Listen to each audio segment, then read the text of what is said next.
ही नहीं है बिहार में। विपक्ष की भूमिका जनसुराज निभा रहा है, क्योंकि जब हम सत्ताधारी पक्ष के भ्रष्टाचार को उजागर करते हैं तो अगर कोई विपक्ष होता तो हमारे साथ हमारी आवाज़ में मिलाता और जनता को वो और भी परिचय कराता भ्रष्टाचार से। लेकिन ये दोनों एक मिले हुए हैं और बरसों से यह विपक्ष नहीं है बिहार में, क्योंकि तेजस्वी जी भी इस बात की उम्मीद में बैठे हुए हैं कि कब नीतीश जी हमारे साथ चले आएँ, इसलिए वो सरकार के खिलाफ भी कोई आक्रमण नहीं कर पा रहे हैं। और जो सरकार में लोग हैं वो विपक्ष पर नहीं कर रहे हैं कि कब उनके पास चले जाएं। तो ऐसी स्थिति में बिहार में की राजनीति ऐसी हो गई है जहां कोई विपक्ष नहीं है, एकमात्र उद्देश्य ये बचा है कि सत्ता में बने रहना और सत्ता का कितना अधिक लाभ करें और भ्रष्टाचार करें। इसलिए विपक्ष की असल भूमिका जनसुराज निभा रहा है। देखिए, एक प्रेस कॉन्फ्रेंस में बीजेपी के जो सांसद है संजय जायसवाल, उन्होंने बयान दिया है कि प्रशांत किशोर चुनाव जीतने के बाद बिहार में जो है शराबबंदी खत्म करने की बात कर रहे हैं जी। और इसके पीछे लॉजिक ये है कि प्रशांत किशोर जो है शराब कंपनियों से जो है मोटी रकम की वसूली की है, इसीलिए शराब खोलने की बात कर रहे हैं। जहां तक सवाल है, लोकतंत्र में राजनीतिक दलों को चंदा कंपनियां और उद्योगपति ही देते हैं। अगर दिलीप जायसवाल जी यह आरोप लगाते हैं कि शराब कंपनियों से हम सांठगांठ करके उसे ले रहे हैं, तो क्या संजय जायसवाल जी यह बता सकते हैं कि वह गोकशी करने वाली संस्थाओं से, स्लटर हाउस से जो इलेक्शन बॉन्ड उन्होंने सबसे अधिक लिया, वह किस बात की और दोहरे चरित्र को दिखलाते हैं? एक तरफ वो कसाई खाने से चंदा लेते हैं और दूसरे पर क्या आरोप लगाएंगे? और जो खुद भ्रष्टाचार में लिप्त है, जिस पर यह गंभीर आरोप है कि उसने सिख माइनॉरिटी का कॉलेज हड़प लिया, राजेश शाह की हत्या करवाई, और जनसुराज इस लड़ाई को सिर्फ प्रेस में उजागर करके टॉपिक बनाना नहीं चाहता।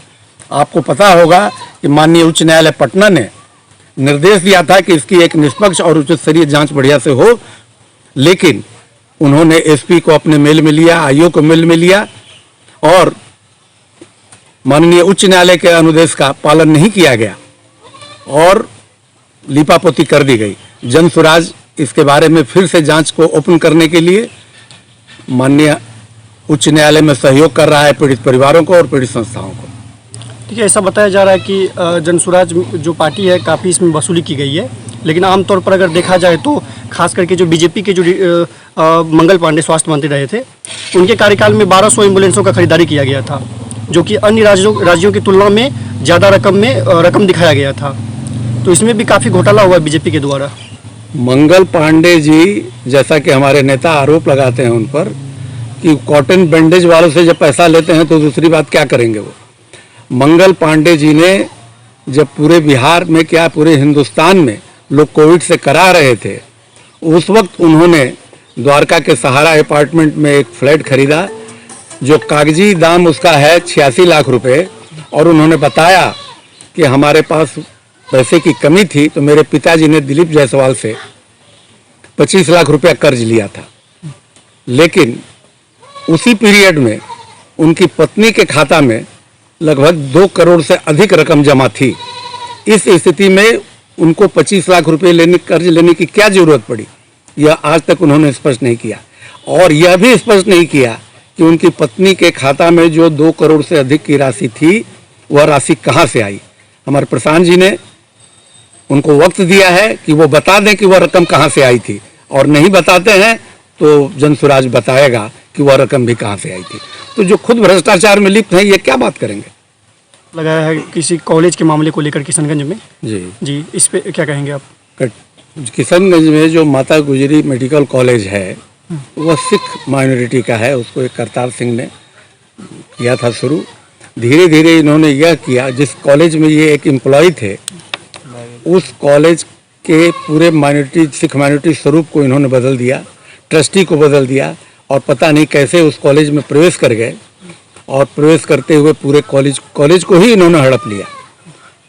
पीड़ित परिवार जो सिख परिवार है जिन्होंने इसकी स्थापना की थी, वो लोग अपने सारे तथ्यों के साथ जनसुराज में आए और हमारे प्रशांत जी ने एक विस्तृत प्रेस वार्ता के जरिए इसको उजागर किया। और उसी क्रम में एक गंभीर आरोप कि दिलीप जायसवाल एक मर्डर केस के एक्यूज्ड रहे। राजेश शाह नाम के एक व्यक्ति कि इन्होंने हत्या करवाई, उस पीड़ित परिवार की, उस जिसकी मृतक की बहन और माँ स्वयं उस प्रेस कॉन्फ्रेंस में मौजूद थी और उन्होंने रो रो कर बताया कि किस तरह हत्या हुई है। और पुलिस एक एफआईआर तक दर्ज नहीं कर रही थी। जब वो लोग जनता दरबार में गए माननीय मुख्यमंत्री जी के, उनके आदेश पर किया तो गया एफआईआर, लेकिन जांच में लिपापोती कर दी गई। जो तत्कालीन एसपी से थे उन्होंने क्लीन चिट दिया और बाद में उनकी पत्नी वहीं से डॉक्टर की डिग्री ले ली। जो केस के आईओ थे एक दरोगा जी दुबे जी, वो उस रिटायरमेंट के बाद उस मेडिकल कॉलेज में चीफ सिक्योरिटी ऑफिसर हो गए। तो जनसुराज ने माननीय उच्च न्यायालय में पीड़ित परिवार की ओर से एक दायर किया है कि माननीय उच्च न्यायालय के अनुदेशों का अनुपालन नहीं किया गया है, इसको फिर से जांच कराई जाए। और हम पीड़ित परिवार के साथ हैं जब तक उनको न्याय नहीं मिलता है। डिप्टी सीएम सम्राट चौधरी पर भी जो है फर्जी डिग्री का आरोप लगाया प्रशांत किशोर ने, लेकिन बीजेपी से इस आरोप को निराधार बताया है। जी नहीं, बीजेपी के अभी किसी भी अधिकारी प्रवक्ता ने इस पर कोई टिप्पणी नहीं की है। सम्राट चौधरी जो अभी माननीय उप मुख्यमंत्री हैं, 2010 के हलफनामे में उन्होंने यह स्वीकार किया है सुप्रीम कोर्ट में जो दिया गया, क्योंकि वो एक मर्डर केस के एक्यूज्ड थे। सदानंद सिंह एक कांग्रेसी नेता थे, उनकी हत्या बम से कर दी गई थी। उस समय वो नाबालिग थे। वो यही प्ली उनकी ओर से लिया गया सुप्रीम कोर्ट में कि हम नाबालिग हैं, और उन्होंने जो दिया उस वक्त वो नाबालिग के रूप में 6 महीना के बाद वो छूटे।